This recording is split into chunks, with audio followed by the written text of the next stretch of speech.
Today we're playing Remastered 2 Remastered.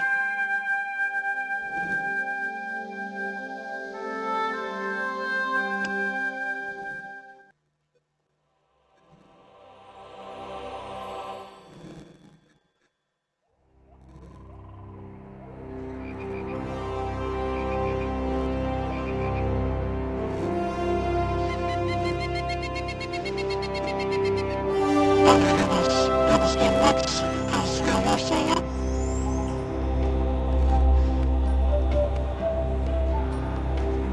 I'm not gonna be playing this game by now because I just got back and installed it into my audible. And I did that. Just a little look at what the remastered version of this game looks like. Professor Ubier's house. Looks pretty creepy.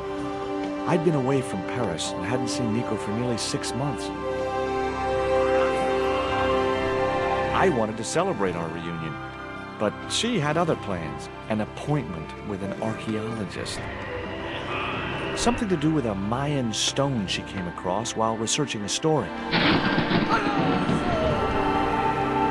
The guy who answered the door didn't look much like an archaeologist to me. I had a bad feeling about this.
There were only 3 things I didn't like about spiders. The way they looked, the way they moved, and the fact that they lived on the same planet as me.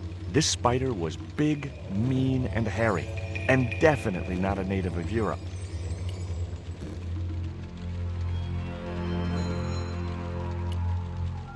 I glanced over the books, vaguely hoping to find a copy of How to Deal with Poisonous Spiders While Tied to a Chair. No such luck. But I noticed one corner of the bookcase was supported by a loose block of wood.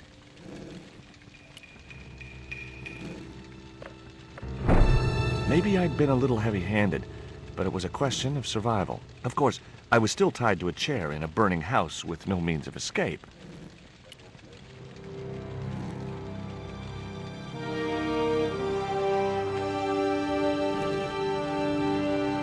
With one mighty bound, our hero was free. Now, I had to deal with that fire. Yellow pus was seeping from below the bookcase. That spider was very squashed. It was a needle-sharp dart with a flight of green and yellow feathers.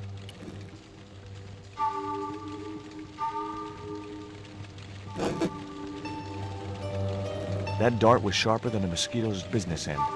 But this didn't deter me from getting it anyway. It was Nico's bag. It was a stylish little canvas number containing a lipstick, a handwritten note, and a pair of nylon panties with a large love heart emblazoned across the front. It occurred to me that Nico's tastes must have really changed while I was away. Well, they could be useful. It was a closed drawer. In the drawer was a small decorated pot.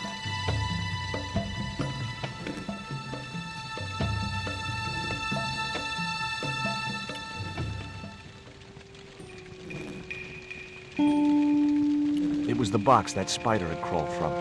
I wasn't going to touch the box after that spider had been inside it.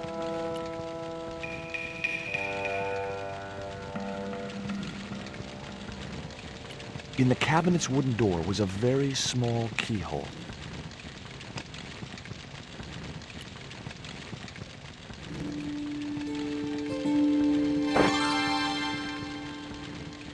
As I released the lock, something blew the doors open. It was a small metal cylinder.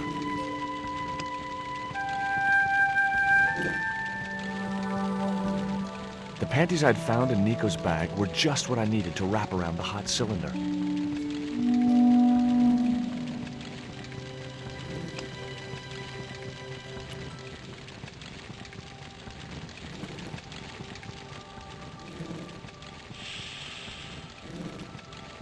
The cylinder gave out a faint hiss as the valve opened. Huh? Now I had one primed up and ready to use extinguisher.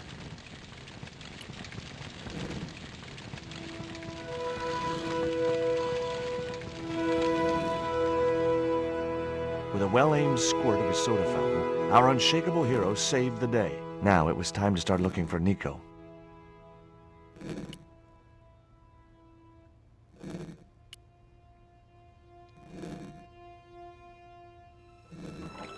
Inside, I found a bottle of tequila. Normally, I didn't drink strong spirits, but today was far from normal. Ew. Disgusting. Not only did the tequila burn like hell, I just managed to stop myself from swallowing the worm. There was something short, fleshy, and gross on the carpet. It was the worm from the bottle of tequila. Ubier and his wife, I guess. Nice couple.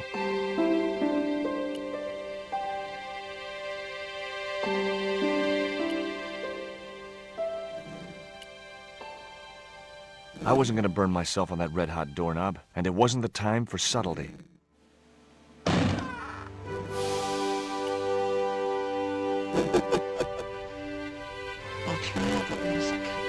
It was a folded clipping taken from a newspaper.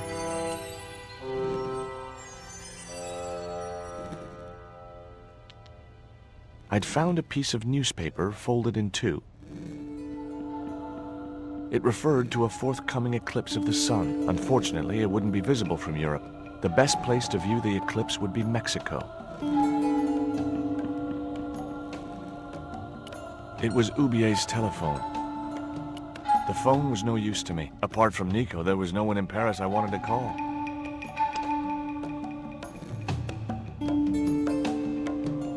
I guess I had no business reading the note, but I figured it might give me a clue to what Nico was involved in. It was from André Labanau, the history student Nico had known at college. The letter was sentimental mush, and revealed that the exotic lingerie, as he called it, was a gift from him. It gave his telephone number. Labanau figured himself as a rival for Nico's affections, but I couldn't believe that that creep was in the running. It was the newspaper clipping referring to the imminent eclipse. Wrapped inside it was another small piece of paper. It was a bank statement for Ubier's account from an automatic telling machine. The last 5 withdrawals were for large amounts, and all made in Marseille. The pot contained a key. Much as I disliked him, Labanau might be my only hope of finding Nico.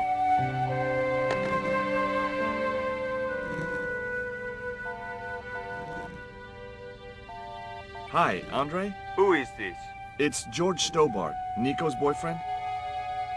Don't you mean ex-boyfriend? Look, I didn't call you just to pick a fight. I need to talk to you about Nico. Can't you accept she's just not interested in you? Listen, Andre, we need to talk. Nico's life depends on it. Okay. You remember the cafe at Montfaucon? Sure. Andre? You'd better show, you creep. I felt an irrational urge to wipe my ear.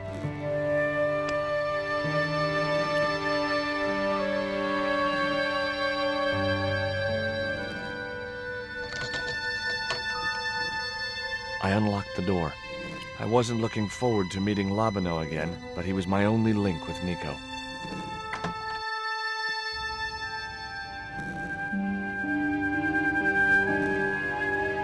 There was no sign of Labino when I got to the cafe. I decided to order a coffee and wait for him.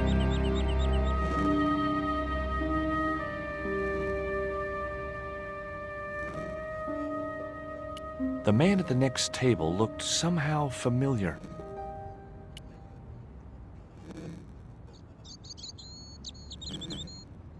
Oh, garçon. He ignored me. I'm sure it was deliberate. It was a small silver flask from which the man was topping up his glass. It was too hot to sit inside the cafe. Besides, I might miss Labino.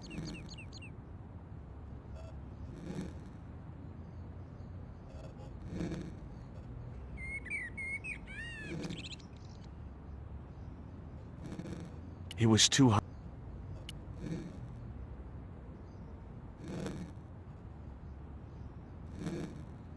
Hey, you. What? I'd like a cup of coffee if you don't mind. When I finish serving this gentleman. Pardon me, but don't I know you? Huh? You were here the day I found the catacombs. I was? Ah, yes. I remember you. Yeah. Are you still in the police force? No, not anymore. I'm a man of leisure. And what brings you back to Paris? My girlfriend. What it is to be young and in love. Will you share a bottle of wine with me? Hey, listen, I'd love to, but I need to keep a clear head. So my company isn't good enough for you. Have you ever heard of a Professor Oubier? No, monsieur. I don't recall the name. Well, apparently he's an expert on Mayan art and history. A little out of my field of experience, monsieur. If he'd been a serial killer or a sodomite, I might have been able to help.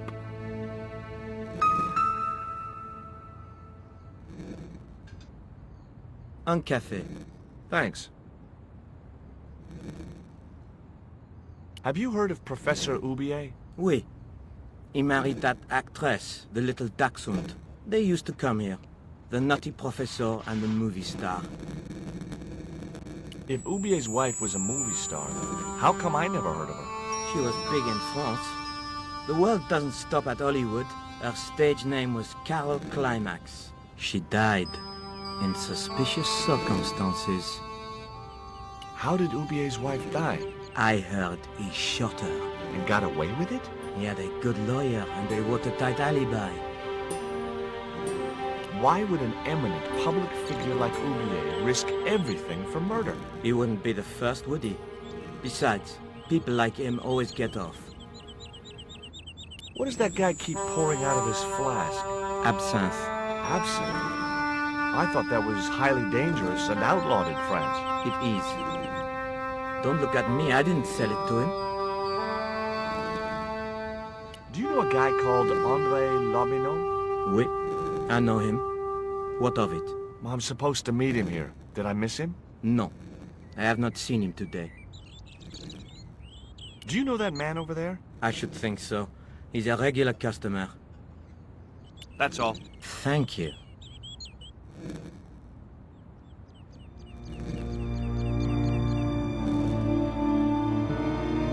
Well, well, this is a surprise, Georgie. I wouldn't normally call you. But Nico's in trouble, Andre. Deep trouble. You have to help me find her. What? What have you dragged her into this time? It was you that recommended Professor Oubier as an expert on Mayan art. Now his butler has kidnapped her. And he tried to kill me. Every time she gets involved with you, there is trouble. Walking out on her was the best thing you could do. My father was dying, damn it. I had no choice. Well, she soon recovered once she went back to her old friends. Drop it, Andre. Right now, Nico's in danger, and we have to work together. So, how can I help? Nico needed to speak to Ubier about a stone. Oh, you mean this stone?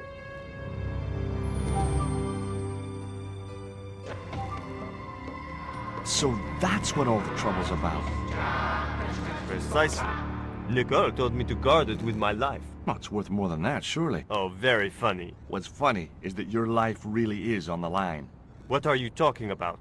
The stone is a Mayan artifact, dummy, and the guy who kidnapped Nico was from Central America. It was the stone they were after. Oh my god, you mean I could be in danger too?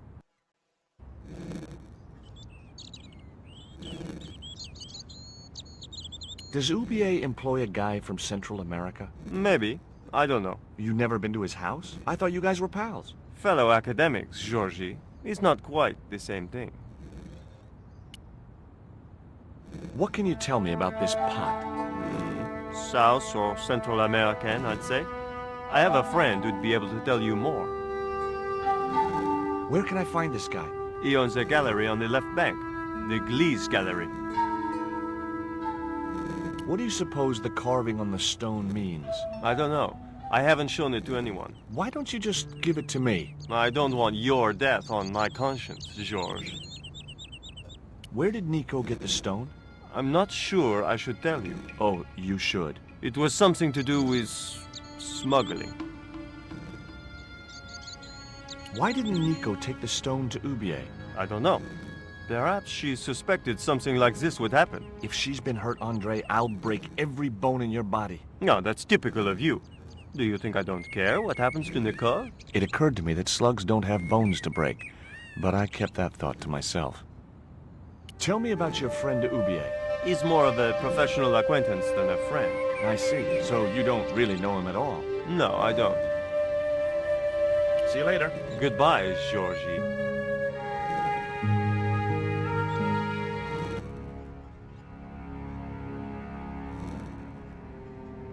I've had enough of your games, Kala. Tell me what you've done with my stone. I thought your business was simply smuggling cocaine, Karzak. Why are you so interested in that stone? Either you tell me what I want to know, or Pablo here will make you talk. Okay. Well, I figured someone at the university would be able to help. So I had a word with one of my girlfriends, and she told me her boyfriend was a lecturer. I sent the stone to the Department of Ethnology. You know, I figured it was South American, so... You're not buying this, are you? That's enough! I don't have time to listen to your mindless prattle. We'll leave you to think it over. Come the morning, you'll be ready to talk.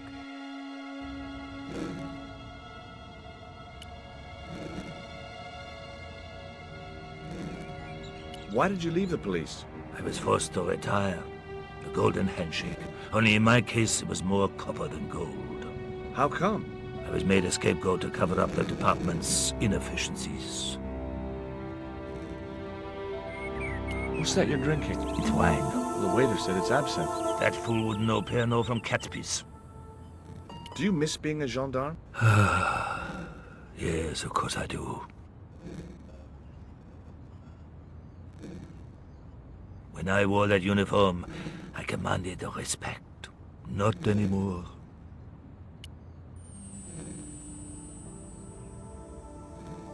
I grabbed the flask and was struck by a powerful smell of absinthe, a highly potent and illegal alcoholic drink.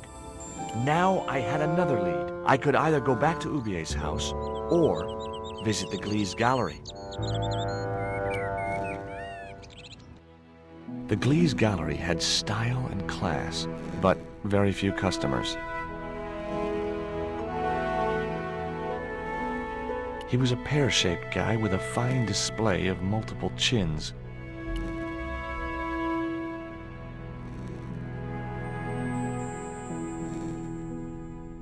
He looked like an older version of Labano, the same supercilious expression, the same disdain in his eyes, and the same damned ponytail. Are you Mr. Glees, the owner? Yes, sir. May I help you? You're English? These days one prefers to think of oneself as European. Sure. Whatever you say. And how precisely may one assist you, sir? I'd like your opinion on this pot. Interesting. Would sir be interested in selling the article? That depends. How much would you give me for it? 300? Possible 325. I'll think about it. Who's that guy over there? That's Mr. Lane, sir, the critic. I'm hoping he'll give the gallery a favorable write-up. One has to be so patient with these critics. Lure them in with the correct bait, watch for a bite, then play them like a fish. Well, he's certainly drinking like one. Have you heard of Professor Oubier? Of course. His name is synonymous with Mayan art. A number of these artifacts were supplied by Oubier himself. Do you believe the story that Oubier murdered his wife? If it was true, who can blame him? She was an opportunist tramp. Well, that's what I heard. Have you seen any of Oubier's wife's films? Only one. Believe me, I was appalled, shocked, disgusted, and repulsed. Well, you sure got your money's worth. Last time I went to the movies, I wasn't even titillated. What I really wanted to ask you about was a black stone. A black stone? Yeah, it's a Mayan artifact, about as big as my hand. No, sir, one doesn't get much call for black stones. If it's Mayan artifacts you're interested in, I have some rather exquisite pots. Yeah, I noticed. I've already got one of those. Do you get many Central American Indians in here? No, sir. This is Paris. Central America is several thousand kilometers southwest of here. Straight across the Atlantic Ocean and turn left. You can't miss it. Well, as it happens, I saw some Central American Indians this very morning. Tourists, sir. Paris is full of them at this time of year. I found this news story referring to a total eclipse of the sun. Really, sir? Well, fascinating. I suppose you have an import license for these relics? Of course. But that's not my problem, sir. The professor arranges all the shipping. We simply collect the items from the docks. Could you tell me which docks Professor Oubier uses to import the artifacts? Good God, no. I can't possibly reveal my commercial secrets.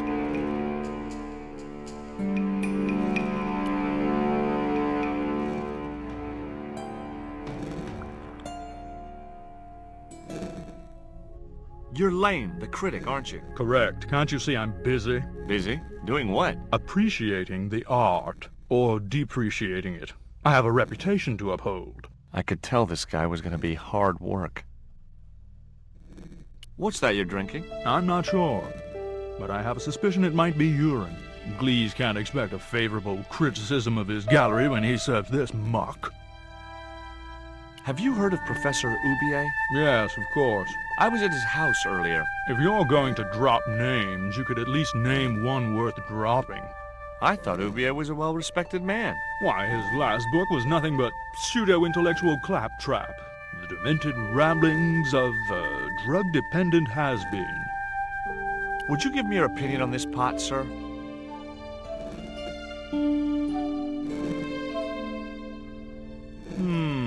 Yes, very rapouche.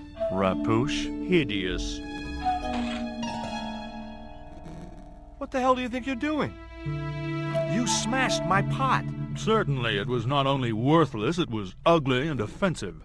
To you, maybe. Believe me, I was doing you a favor. I wasn't going to waste any more breath talking to that pompous blimp. Maybe I could turn the situation to my advantage, and at the same time, get my revenge.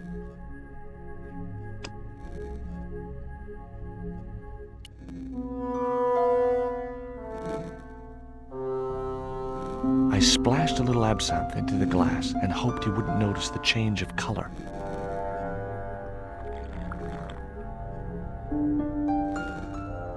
Did you put something in my drink? Yeah, I did. Well, what do you think? Well, it's certainly an improvement over Glees's wine. In fact, I could grow to like it. Allow me.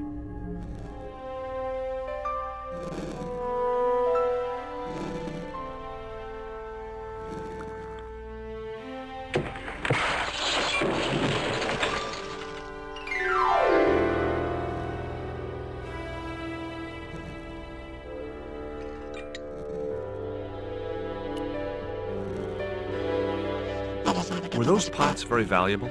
The pots are insured, but not the shelving. You've no idea how much that cost me.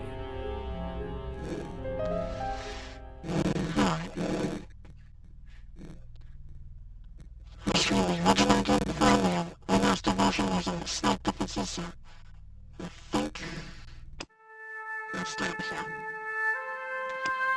Thanks. Thanks for watching. And I'll see you next time.